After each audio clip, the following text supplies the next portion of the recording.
Eh bien, bonjour et bienvenue de nouveau au pavillon de l'EIF pour les Jeux de la francophonie. Je suis ravie de vous retrouver pour parler aujourd'hui des actions faites par la Confégès. Et pour parler de cela, on retrouve aujourd'hui Madame Louisette René Toby, Madame le secrétaire général de la Confégès.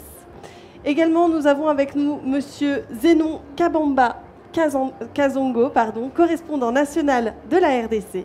Et enfin, Monsieur Désiré Kapenga, directeur des activités sportives et parascolaires à l'enseignement primaire, secondaire et technique. Merci à vous trois d'être ici et de partager ce moment de discussion. Madame le secrétaire général, vous êtes ici à Kinshasa depuis le début de ces Jeux. Quelle vision portez-vous sur cette première édition à Kinshasa ? Une vision positive. Je suis très heureuse d'être là. Je suis heureuse également que la Confégès ait apporté sa petite pierre à l'édifice organisationnel des 9e Jeux de la francophonie. À ma prise de fonction il y a 2 ans, on ne parlait que de l'annulation des Jeux. Aujourd'hui, nous y sommes. Nous sommes à 3 jours de la clôture et on a eu raison de garder ces Jeux. Et c'est un très grand héritage que la RDC va offrir à ces jeunes artistes, à ces jeunes sportifs.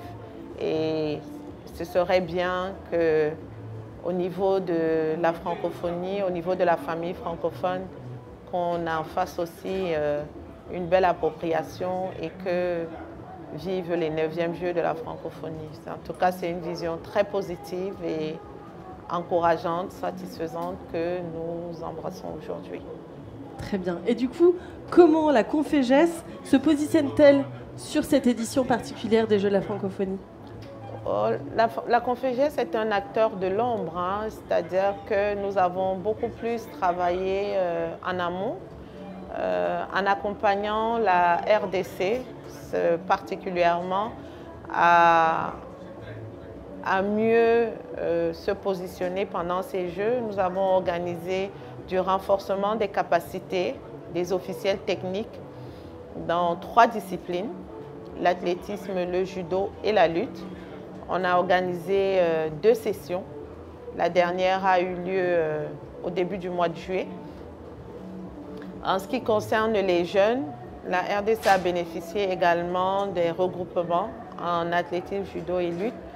Et il y a eu une première session en octobre 2022 qui s'est poursuivie en février avec la lutte. Et puis, nous avons organisé un camp international de préparation des Jeux de la francophonie en athlétisme, judo et lutte.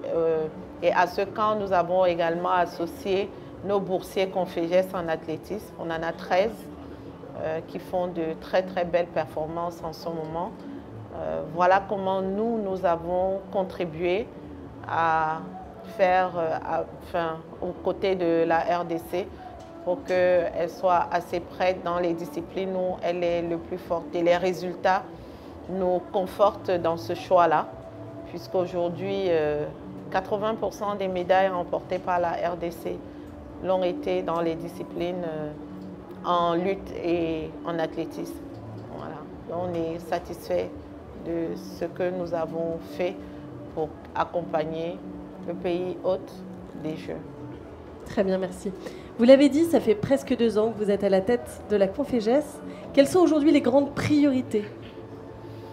Alors, les priorités aujourd'hui, c'est s'adapter au nouvel environnement mondial, celui de la post-Covid, celui de la rareté des ressources, celui des difficultés que les États et gouvernements membres ont à assurer leurs cotisations statutaires parce que la coopération internationale n'est peut-être plus leur priorité. Du moins, c'est l'observation que nous faisons. Donc, les défis qui nous interpellent, c'est de garder la Confégès, de garder une Confégès pérenne pour impacter le futur des jeunes dans un environnement assez difficile. Et ajouter à cela, aujourd'hui, tout le monde reste convaincu que l'avenir du monde, c'est en Afrique. Et la Confégès a le bonheur d'avoir en son sein 28 pays africains, 28 pays du Sud que nous devons accompagner dans le développement de leur politique publique nationale de jeunesse et de sport. Et c'est à cela que nous nous attelons. Et on essaie aussi de nous adapter à l'environnement à travers nos programmes phares tels que le programme de promotion de l'entrepreneuriat des jeunes, à travers le développement, l'accompagnement des jeunes sportifs vers les Jeux olympiques Dakar 2026. C'est pour cela qu'aujourd'hui, nous avons deux gros programmes deux gros projets hors programme de la Confégès que nous appelons le MIAC, Maturation industrielle accélérée de croissance, qui est le prolongement du programme de promotion de l'entrepreneuriat des jeunes. Et nous avons le projet Double Carrière Sport-Études qui va préparer les jeunes des 12 pays qui y ont adhéré dans nos 4 disciplines, enfin 12 pays pour les sports individuels et 7 pays pour le sport collectif que nous avons retenu, le basketball. Et ces deux projets-là vont démarrer en septembre prochain. Ils sont lourds, mais nous sommes convaincus que nous avons fait le bon choix et nous allons vraiment prendre notre bâton de pèlerin, mes collaborateurs et moi, pour essayer de rassembler les fonds, financer ces deux grosses activités. Très bien, merci Madame la Secrétaire Générale.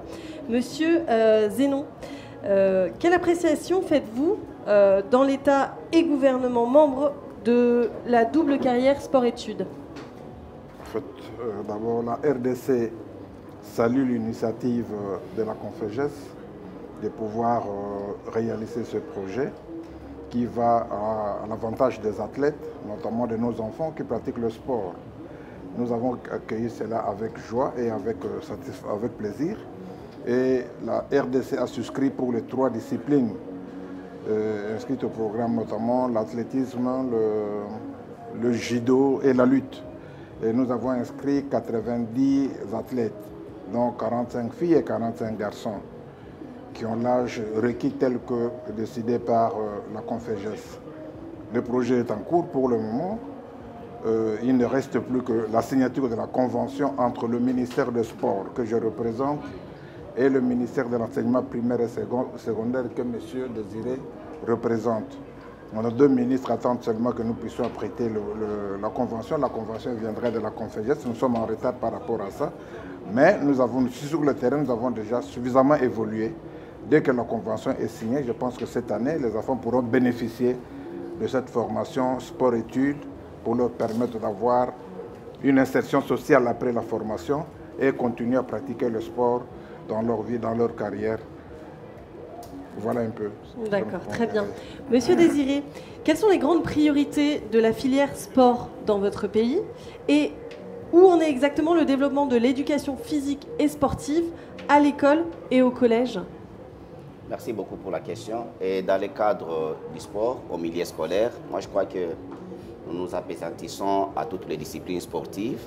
Mais dans le cadre du projet de sport-études, c'est comme mon prédécesseur, le directeur Zénon Kama venait de le stipuler.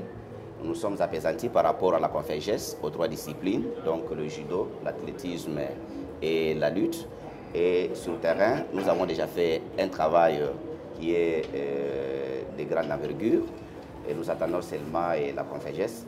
Il est vrai qu'au niveau de l'EPST, nous sommes en train de connaître une petite difficulté par rapport à la révisitation des cours d'EPS, parce que vous devez savoir que nous devons adapter ces cours qui est déjà presque obsolètes aux nouvelles approches par rapport au développement du sport dans les milieux scolaires.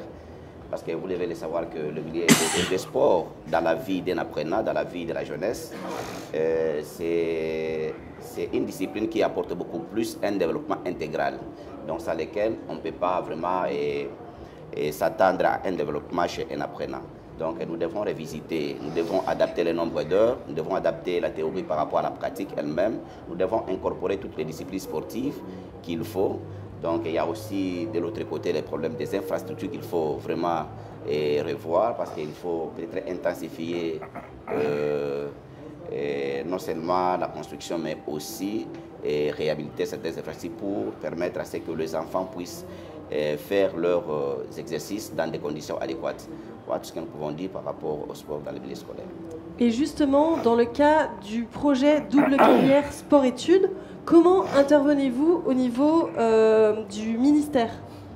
Oui, par rapport au sport-études, nous sommes, contrairement à d'autres pays où le ministère sont vraiment fusionnés, ici à la RDC, vous allez voir que le ministère de l'EPST est détaché du ministère des Sports. Mais il y a une étroite collaboration parce que vous devez savoir que l'EPST est un ministère qui est transversal.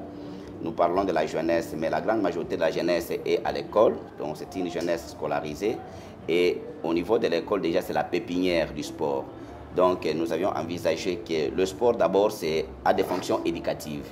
Vous voyez, donc j'ai dit, il y a des gens qui ont des talents naturels, mais il faut accompagner de ces talents-là vraiment une éducation, parce que vous devez savoir que le sport regroupe, le sport crée la cohésion, le sport crée la paix, le sport développe vraiment l'esprit de tolérance, l'esprit de paix, ainsi de suite.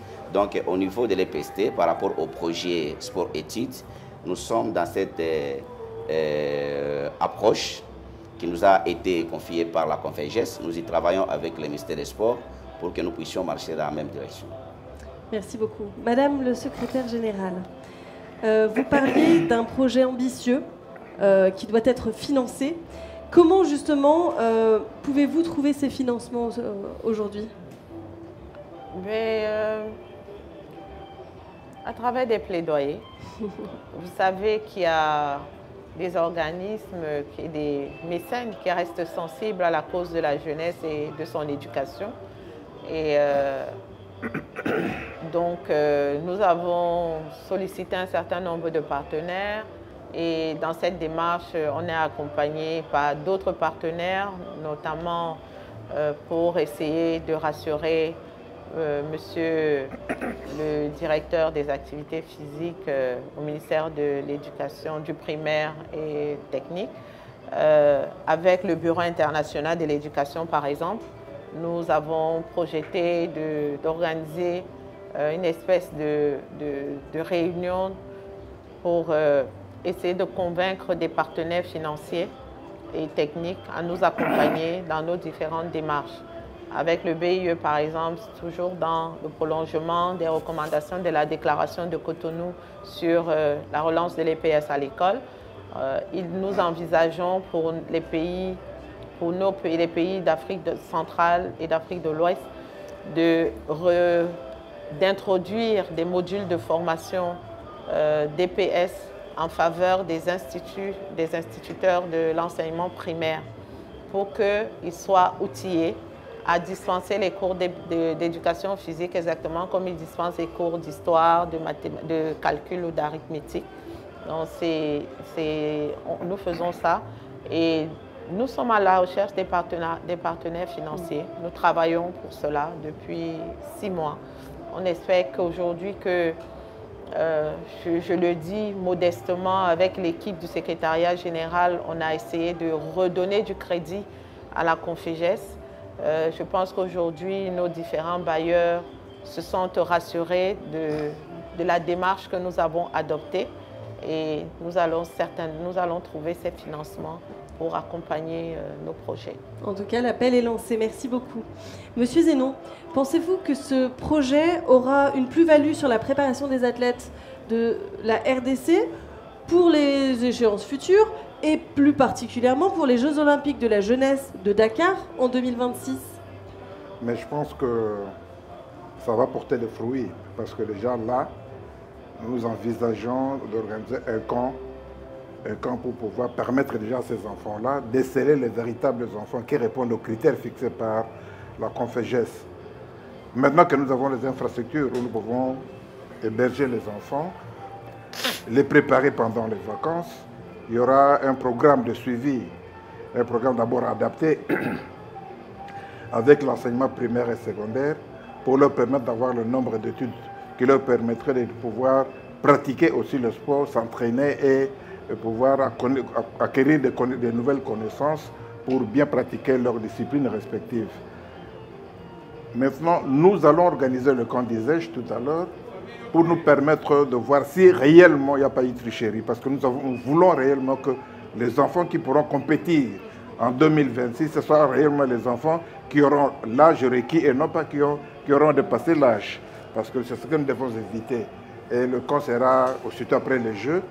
Comme nous avons les infrastructures au niveau du village de Jeux au stade Tata Raphaël, on va les interner pendant 7 jours, les suivre. Et ça sera ainsi lors des vacances, pour toutes les vacances. Et ils pourront prendre une semaine, 10 ou 10 jours, cela dépendra de la durée des vacances, pour pouvoir les encadrer, assurer le suivi et les préparer sur le plan sportif. Et pendant la période de cours, il y a le sport qui va, plutôt les études, qui vont primer. Et pendant la période des vacances, c'est le sport, la partie sport qui va aussi pouvoir prendre le relais pour pouvoir continuer à encadrer les enfants. Nous devons les encadrer pour que à l'horizon 2026, nous puissions réellement avoir des athlètes qui peuvent défendre valablement, représenter valablement le pays à ce niveau de compétition internationale. Très bien, merci beaucoup. Monsieur Désiré, quelles sont selon vous les faiblesses que vous recensez à cet égard dans votre pays, au niveau des formations des enseignants, des infrastructures? Dites-nous. Oui, je l'ai dit tantôt, nous avons des faiblesses bien sûr que nous sommes en train d'évaluer par rapport au sport dans les milieux scolaires. D'abord, c'est la sous-qualification des personnels enseignants qui dispensent les cours d'EPS. Et Madame le secrétaire général l'a stipulé tout à l'heure. Et d'ailleurs, je suis tellement content que le démarche de plaidoyer par rapport au financement puisse trouver une réussite totale, afin qu'on puisse quand même renforcer en capacité le personnel enseignant, qui la plupart sont dans une sous-qualification totale. Il faut peut-être aussi qu'on puisse remédier à pouvoir créer les options d'éducation physique pour que nous puissions avoir des enseignants qui vont aller jusqu'au niveau supérieur et qui doivent être qualifiés pour qu'ils puissent quand même donner des matières qui sont adaptées par rapport à ces cours qui est très important. Il y a aussi le problème des infrastructures dans les milieux scolaires, beaucoup plus les infrastructures sportives. En réalité, nous devons les dire, nous saluons d'abord l'effort du gouvernement par rapport à l'occasion de l'organisation des Jeux de la francophonie, parce qu'on a quand même apporté un plus aux infrastructures qui sont réhabilitées. Ça peut servir aussi dans les milieux scolaires, mais il s'est fait malheureusement que dans des coins et des recoins, comme même à Kinshasa, il y a moins des infrastructures sportives dans les milieux scolaires. Vous voyez, s'il y a dans des écoles où on manque même des cours de récréation, déjà la récréation fait partie d'un jeu. Pour les pédagogues qui se respectent, on dit que l'activité principale de l'enfant, c'est le jeu. Donc il faut le soumettre au jeu, il faut avoir un terrain où l'enfant doit s'épanouir, doit se détendre et tout, et poursuivre même d'autres exercices sportifs. Donc c'est très pertinent qu'on puisse réhabiliter les infrastructures qui existent, aussi qu'on puisse ajouter d'autres infrastructures qu'il faut adaptables par rapport aux disciplines sportives. Donc il faut aussi revoir par exemple le programme d'EPS, le cours même d'EPS qui est obsolète, je l'ai dit. Donc il y a moins de nombre d'heures. Il y a moins de nombre d'heures. Vous allez trouver par exemple dans une semaine, on enseigne le cours d'EPS juste 1 heure. Donc on n'a même pas le temps de pouvoir donner la chance aux enfants de pouvoir s'épanouir avec les exercices. Nous avions pensé introduire un projet d'arrêter, peut-être à son excellence monsieur le ministre, pour qu'on puisse décréter une journée sportive. Donc ça permettra à ce que les enfants dans les milieux scolaires puissent s'adapter à plusieurs disciplines à la fois. Comme ça, on sait catégoriser le talent de chacun. Vous voyez, quand les enfants s'adaptent à toutes les disciplines, on sait comment orienter celui qui est faible dans telle discipline et on peut les repêcher dans une autre discipline. Voilà les faiblesses que nous pouvons relever par rapport à ça. Très bien, merci beaucoup. Monsieur Zénon, Oui. Quel appel lancez-vous aux pays qui, comme la RDC, participent à ce projet? En fait, je pense que depuis que l'appel a été lancé par la Conféges, je me souviens lors de la dernière formation au mois de janvier organisée par la Conféges à Dakar, il n'y avait que 12 pays. Il n'y avait que 12 pays. Or, la Conféges compte plus de 54 pays. S'il faut parler de pays subsahariens, nous sommes à plus de 50 aussi. Si pas 40 qui parlent français. Le souhait est que chaque pays puisse adhérer à ce programme. C'est un programme très intéressant et très avantageux pour les athlètes. Parce que vous avez l'avantage qu'ils peuvent bénéficier, c'est celui soit de réussir à travers le sport ou de réussir à travers la formation classique pour une insertion sociale et professionnelle dans la vie. Et que je pense que Madame, elle est là, elle est au service de l'espace francophone pour la formation des enfants et la formation des cadres aussi, pour que réellement la déclaration de Cotonou puisse se matérialiser sur le terrain. Elle devra à ce moment-là continuer à faire appel, à sensibiliser le pays. Certains pays qui sont encore en retard pour que chaque pays puisse se réveiller et inscrire les enfants à ce programme-là. C'est plus avantageux parce que la jeunesse, c'est la relève de demain. On peut réussir sur le plan sportif comme on peut réussir sur le plan social, normalement sur le plan professionnel. Donc aujourd'hui, même le sport est devenu une profession. Vous voyez, les joueurs professionnels gagnent mieux leur vie que ceux qui ont terminé les études universitaires. Parce que sur le terrain, ils ont des contrats qui leur permettent de vivre dignement et de manière un peu luxueuse par rapport à certains cadres dans certaines sociétés. Voilà pourquoi on voudrait donner cette chance-là, accorder cette chance-là aux enfants pour que demain, ils pourront faire le choix entre le sport et les études. Faire le choix entre les études, pour le moment, c'est cumulé, mais demain, il y aura un choix à faire. Ou vous allez sur la vie professionnelle, vous continuez, ou alors vous pratiquez le sport jusqu'à la fin. Mais notre souhait est que plusieurs pays puissent s'inscrire à ce programme. C'est un programme très intéressant et très avantageux pour les enfants. Voilà ce que je peux dire pour le moment. Demander à tout pays, mais évidemment, nous allons profiter, ce qu'à chaque forum, lorsque nous nous retrouvons, continuer à sensibiliser les amis, continuer à sensibiliser les ministres en charge des sports et de l'éducation à travers la Confédération et la Confémen pour que réellement les pays puissent s'inscrire et que les enfants puissent en être bénéficiaires. Très bien, merci. Vous souhaitiez compléter? Oui. Il faut noter que la double carrière répond à un besoin. Nous avons constaté que beaucoup de sportifs de haut niveau, à la fin de leur carrière, des fois se retrouvent démunis parce qu'ils ne sont pas suffisamment outillés dans les domaines du management, de la gestion de leur carrière. Donc, des fois, au sommet de sa gloire, on se trouve vraiment ruiné et des fois à la rue. On a aussi relevé le décrochage scolaire de beaucoup de jeunes. Donc, c'est pour répondre à toutes ces préoccupations-là que nous avons pris le risque de lancer ce projet malgré qu'il demande beaucoup de ressources financières. Et c'est un projet pilote. On ne peut pas prendre tous les pays. Donc, on a retenu les 12 premiers pays qui ont répondu à l'appel parce que c'est assez lourd. C'est 1000 jeunes, 270 encadreurs, plus de 75 personnels kinésithérapiques qu'il va falloir accompagner pendant 4 ans. C'est 3 regroupements internationaux en Égypte. J'en profite pour remercier le gouvernement égyptien qui a accepté d'abriter ces regroupements. C'est 9 regroupements régionaux. Tout cela a un coût. Et il faudra bien que ces enfants fassent des compétitions. Dieu merci, on a déjà l'accompagnement des différentes fédérations internationales qui nous accompagnent sur le plan technique et même au niveau du matériel didactique. Donc, c'est un projet pilote. On veut faire comprendre aux États et gouvernements membres qui peuvent s'approprier ce projet et en s'appuyant sur d'autres expériences. Vous savez qu'en Tunisie, par exemple, aujourd'hui, il y a un baccalauréat série EPS.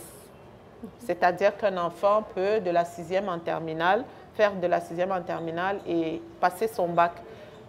Au Maroc, eux, ils ont un collège d'élite réservé au bac, aux bacheliers, qui sortent du sport-études, dont les plus brillants entrent dans une université qu'ils ont appelée collège d'élite. Et au Maroc, ils ont plusieurs lycées sport-études. D'ailleurs, on échange beaucoup sur les bonnes pratiques pour qu'ils puissent accompagner les autres pays à le faire. Donc, c'est un projet pilote. On ne peut pas prendre tout le monde. On espère qu'au moment de l'évaluation, ce sera une évaluation positive et qu'à Dakar 2026, les 990 jeunes qui sont concernés par le projet, si on peut avoir 30% qualifiés pour les Jeux Olympiques Dakar 2026, pour nous, ce sera une première victoire. Bon, félicitations en tout cas et bravo pour ce magnifique projet. Merci Madame le Secrétaire Général, merci Monsieur Zénon, merci Monsieur Désiré, merci à vous de nous avoir suivis au pavillon de l'OIF pour les Jeux de la francophonie et je vous dis à très vite pour une nouvelle palabre. Bonne journée, au revoir.